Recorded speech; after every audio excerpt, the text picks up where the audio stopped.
Hi everyone, I'm Eesha Khanna. I'm a first-year urban tech student here at Cornell Tech, and I'm going to present one of my favorite urban tech fails. So when this competition was announced, I was thinking about the city that I grew up in, New Delhi, and this scheme, the odd-even scheme that I'm going to talk about, came to my mind as like a very good bad idea. So yeah, let's get started. So what was the odd-even rule? The main idea was that for a particular number of days, certain cars with odd numbers would be allowed on the streets, and then on alternative days, cars with even numbers would be allowed. And the main idea was to reduce the number of cars on the streets. And this mainly just applied to private vehicles, so cars owned by people. It didn't apply to like taxis or public transportation. And it wasn't applicable on Sundays, and it just was applicable in the day, so 8 a.m. to 8 p.m. And this was tried out 3 different times in Delhi. So twice in 2016 during January and April, and then once in November of 2019. And I just like threw this meme up there. This was like going around when this was first implemented. It goes against the 8 a.m. to 8 p.m. rule, but like you get the point. So why was this implemented? Many of you might know that Delhi is one of like the worst polluted cities in the world with like very high AQI numbers. And this is also a true story. One of the reasons for implementing this was to like reduce pollution and tackle air quality issues. Some of these charts are just showing the numbers for the amount of pollution in Delhi when this rule was first implemented in 2016. So the first chart is showing that the number of days when air quality was in the very poor or severe zone is very high. And Delhi almost always is ranking like either first or second amongst like the worst polluted cities in the world. And this problem becomes even more highlighted during November when there's a festival called Diwali where people like burn a lot of crackers and fireworks, and the air quality just becomes even worse. Like sometimes it's like impossible to even see more than a few feet away. So that was one of the main reasons for implementing this. And then another reason was that there's a lot of traffic and a lot of cars on the road in Delhi. So this is also a true story. And back in 2016, when this was first implemented, Delhi had around 8.8 million vehicles on the roads. And this number was like increasing at a very fast rate at that point. So you can see at the bottom, there's like a news clipping just showing that from 2015 to 2016, the number of vehicles like added to the roads rose a lot. And I saw a number online that around like 1,400 vehicles are registered in Delhi every day, which includes all like cars, trucks, bikes, two-wheelers, etc. But it's like kind of a crazy number. And then some of the other reasons why this was implemented was to boost the use of public transportation, and then, as I said earlier, to like tackle those post-Diwali blues, or in this case, I guess, grays. So yeah, let's talk about how it fared. So first of all, there were a lot of loopholes in this rule. People like came up with creative ways of getting around it. So someone started selling these like flexible number plates where you can just like use a screw and change the last 2 digits on your car to make it like odd on one day and even on the other. And like wealthy people who had a lot of cars could easily get around, like they would just use a different car on a different day. But it affected a lot of like lower income households who had just one car quite a bit. And then in terms of like the actual results of like, did it actually help reduce pollution and tackle air quality issues? The results are very mixed. So the first chart is showing what happened in 2016 was that the air quality level improved, but And there was like more use of public transportation, so people were using the trains and buses more. But then the other chart on the right is showing that in 2019, when it was implemented to tackle the post-Diwali pollution, it didn't really work, and the numbers were actually higher. So, like, there were a lot of mixed results. Some people are saying that it didn't work that well in 2016 either. And I think the whole point is that the results were mixed and they were not very well quantified. So it like failed to control for pollution. A lot of critics have argued that private vehicles are actually not the biggest contributor of pollution in Delhi. It's more like factories and like small industrial areas, as well as trucks and two-wheelers, which were not included as part of this rule. And also, even if it like did help reduce some of the pollution, it was not well quantified. So a lot of the studies that were done after the fact failed to quantify or control for a lot of other factors that might have caused the increase or reduction. So like, if you can't quantify something, you can't really say if it worked well or not. And B, it also caused a lot of inconvenience for people who were affected by it. It was very resource intensive, labor intensive to implement. Like you had to have traffic and police members staffed across like all the roads in Delhi, and they were like waiting for people to catch them and find them. And even if it like did work a little bit, it's definitely not a long-term solution because it's very impractical. So at best, it was just a band-aid solution to maybe like improve the air quality and reduce the traffic just for a few days. But then as soon as it was stopped and the band-aid was ripped, things were like back to how they were. So I just thought this was like a fascinating example of an urban solution that was implemented at scale on an entire city, but didn't actually achieve the intended goals. Thank you.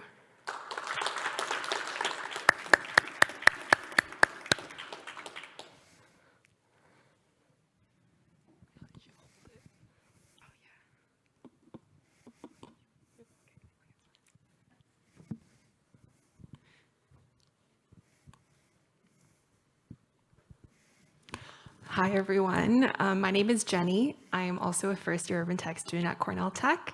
And today I wanted to talk to you about something that's not as creative as Eesha's example. I think I was thinking a little bit more about how economics can be melded with smart city development, and what I came to decide on was the ideas of privacy, security, and technology. And I chose to talk about surveillance in Detroit. And yeah, so I'm not sure about all of you, but usually when I think about the future of smart cities, I tend to think a lot about making sure that the citizens are well behaving. It's more than just the hard infrastructure, it's more than the soft systems. It's all about the citizens and how they also behave. And to become a truly smart city, you need to be safe. For example, if you're an unsafe city, it can directly impact the amount of people that choose to reside in that city. And because technology does rely on economies of scale a lot of the time, it's really important that we ensure safety. So perhaps the answer is smart surveillance. Cameras everywhere, data everywhere, and certainty everywhere. And at the heart of this talk, we are really talking about the data, crime data and surveillance on criminals within cities. And some cities actually need it more than others. So today I'll be focusing on Detroit. So a little bit more about Detroit. Detroit is one of the nation's most violent big cities, which has a crime rate that's 152% higher than the national average. Overall, the crime rate has been going down since the 21st century. However, despite its efforts, it has risen again in 2020 after the coronavirus pandemic, and it's still very much a lingering problem within that city. Surveillance cameras that they propose are a solution that can prevent crime and de-incentivize criminals from doing homicides, from burgling, and everything like that they could easily else get caught for. So why is this project called Green Light? There's two main components behind this project. So in order to deter crime in Detroit, what the city's police department decided to do was to gather a lot of locations across the city and mark them with literally flashing green lights, signage, and other on-site identification to signal to potential criminals that you're being watched, and there are literally green lights right here. Secondly, green lights are also in locations that have speedier responses to 911 calls. So in case a crime does happen, the criminal is more likely to be caught faster and more accurately. A little bit more about the model, which started in 2016. It's a public-private partnership, which means that the private owners of these properties are actually paying out of pocket to install all of these cameras and lights.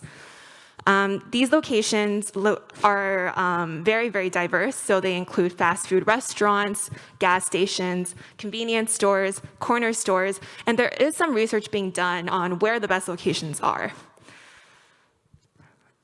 These also are seeing a lot of funding. So as you can see, at least $12 million have been funded into this program since 2019 in an effort to ensure that a large part of the city is being covered in all of these cameras. So not only can the cameras help with preventing crime, prevention is just one step. It's also important to be able to identify the suspects that are being part of the crime. So what Project Greenlight has done is utilize facial recognition technology using software from DataWorks Plus to analyze video footage and identify suspects after they have committed the crime. Now, how facial recognition technology works, for those who don't know, is it actually draws data from a large data set that's already been created, and taking in facial data from the video surveillance, you can compare that face that you get from the street to this large data set that's already been created from the company. And that's using algorithms can allow you to identify whether or not this suspect is already in the database or perhaps link them to an identity that's already in existence. And by implementing both surveillance as well as this facial recognition technology, the police department has said that violent crime has gone down by 23% since its inception. But really, if we really think about it, isn't this basically Big Brother? Aren't we essentially implementing surveillance and causing a lot of uncomfort amongst all of the citizens? And if anything, before we even delve too far into a lot of the other hidden parts of this entire system, it's very obvious that this actually causes a lot of anxiety amongst the citizens. But I mean, if it deters crime, if it works out in the end, if we really find that it's effective, then perhaps this trade-off is actually worth it. But unfortunately, that is actually not true. We cannot rely on the effectiveness of the surveillance. Now, first of all, there are a lot of studies out there that do say that surveillance has helped to decrease crime, but a lot of these studies are actually done in countries that have implemented thousands and thousands of cameras. And when you have a large network of cameras, it's really easy and actually beneficial to have the ability to do so and prevent crime from happening in the first place. But Detroit has not reached that level yet. What criminals can do is just avoid places that do have the Project Greenlight signs and just go to other places and reallocate their crimes in other areas. That's just one point. Secondly, they say that pointing to just one method of reducing crime is obviously not correct, and we know that correlation does not mean causation. For example, Detroit has engaged in many different ways of reducing crime since the 21st century, with Project Greenlight being one of them. And just saying that, by the police department saying that crime has gone down by 21%, it doesn't point to what the real factors truly are. And by Michigan State University, they've done a study actually to say that it has actually played a smaller role than other crime-fighting initiatives. So it is backed up by academic research as well. And lastly, and I think something that's really important to mention, is since 2020, with the surge of Black Lives Matter and other protests against police brutality, it's really important to ensure that the citizens are okay with this and they are not, with many protests happening every day, and the cameras still not really thinking about the citizens that they're truly watching. Facial recognition technology, as I mentioned, is highly biased, and there's two examples that I would like to outline here. In a famous study recently, there were actually 28 members of Congress that were mistakenly identified by Amazon's facial recognition software as matching criminals. And because of this, actually, Facebook, Amazon, IBM have all stopped manufacturing any kind of facial recognition software because there are many problems that come with it.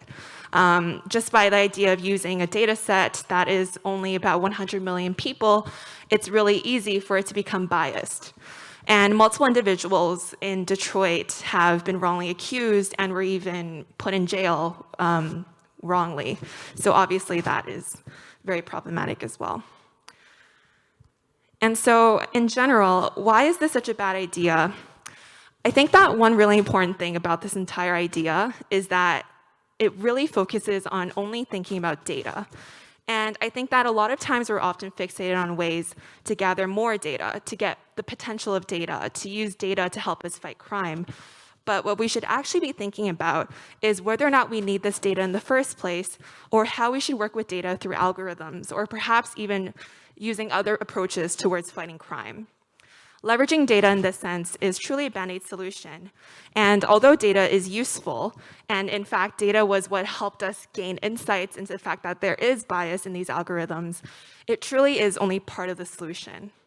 What we can do is perhaps look into investing in more community economic programs, welfare programs, and education programs to help us fight crime and to prevent these criminals from, just because they're detected by these cameras, they might commit it again, but we need a true solution to educate them to make sure that they don't do that again. And so although it's great that cameras can help us identify suspects, what we should really care about is preventing the crime in the first place, and that comes from implementing true social change. So yeah, thank you so much, and I hope you learned something about this.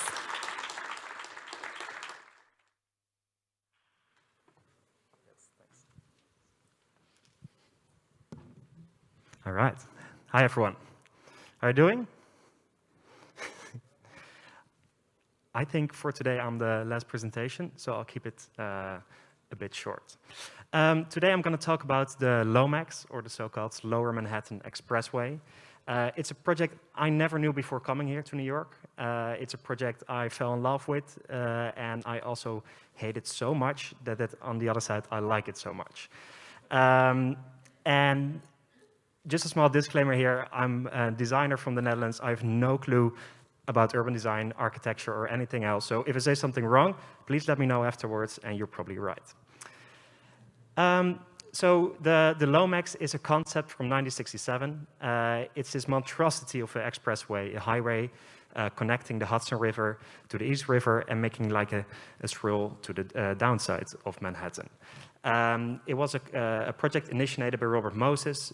From what I read about, he was a powerful administrator in the government, and this was his show pony project to make sure New York City was more car-centered.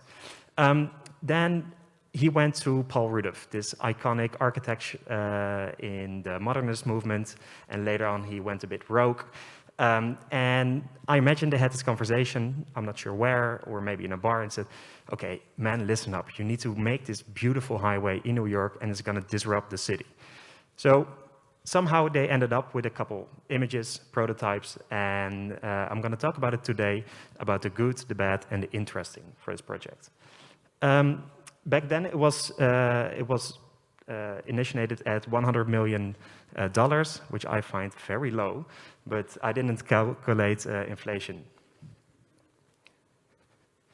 So as you can see, it's an elevated superstructure highway. It's not only built as a highway, but it's lift up. And they have these two pyramids connecting highways, housing, even parks. Even a monorail was proposed to put in this superstructure. And this is one of the images I love, is this futuristic city, how we imagine the future by having monorails, by having little people, a lot of nature, and this concrete elevated structure. And I was just imagining, looking out the window here, that what if New York City has this kind of superstructure in the center of Manhattan? How will the city look like? So over here you can see the monorail, which luckily today has been researched not to be very efficient in a lot of situations. And they implemented supermarkets, highways, parking spaces, nature, housing, and I just find it stunning. So the good thing about it is they thought about the evolving city. How are we going to design tomorrow? What's the future is going to look like? We want to collect a lot of utilities. We want to tackle a lot of problems. Maybe we can we can create one solution that solves them all. So the project was initiated to dissolve traffic. There were a lot of traffic problems back then, among many other problems I don't know about. And they invented this structure to combine housing, shopping, and commuting. So as you can imagine, having this superstructure in the middle of New York can have a lot of bad implications. The most important one for me is that they had to evict 2,000 people. They were basically scarring the city, demolishing 416 buildings, and putting there just a highway. And as many of you will know, that building a wall in the city, if you look at Western Europe in the late 80s, is not a great idea. So, as many experts will say, secluding the city, you have above the wall and south of the wall, is just not a great idea. Other than that, the highway will destruct neighborhoods. They will destruct cultures, families, relationships. Right now in Soho, in Little Italy, and also in the village. Can you imagine there will be like a highway right now? For me, that's impossible. So, luckily, thanks to Jane Jacobs, she put a lot of effort in making sure this project was never released and never was built. She protested every single minute she got, and she even spent 2 nights in jail making sure this Lomex project will never exist. So finally, I came to the interesting part, because the reason why I said it, why I hate it and love it so much, because I just find it beautiful. I just find it something that disrupts the city and how we think about transportation. You can merge 2 important things in a city, for example, traffic and housing. And mostly what I just want to think about, what will the city look like if we had a highway just crossing through the center of New York to the south? Will we have different neighborhoods? Will we have different universities? Will we have different subcultures? Maybe there was a nightclub in the highway. We will never know. And finally, I want to end up on the note about this dialogue. Should we have disruptive technologies changing our cities? Or should we always find a middle ground and settling for another solution? So I want to finish with a quote from my favorite philosopher, Ludwig Wittgenstein. What cannot be imagined cannot even be talked about. And the reason why I put it here is that a project like this, even looking back after many years, still gives us inspiration to think different, to think bigger. And even though when it's not great, we can prototype our way through and we can learn from our mistakes. So here you see the team worked very hard to do their best efforts, and I can imagine 4 urban tech students there working on this model for their architect, and finally, after years, we'll have a presentation that it was bad. Thank you very much.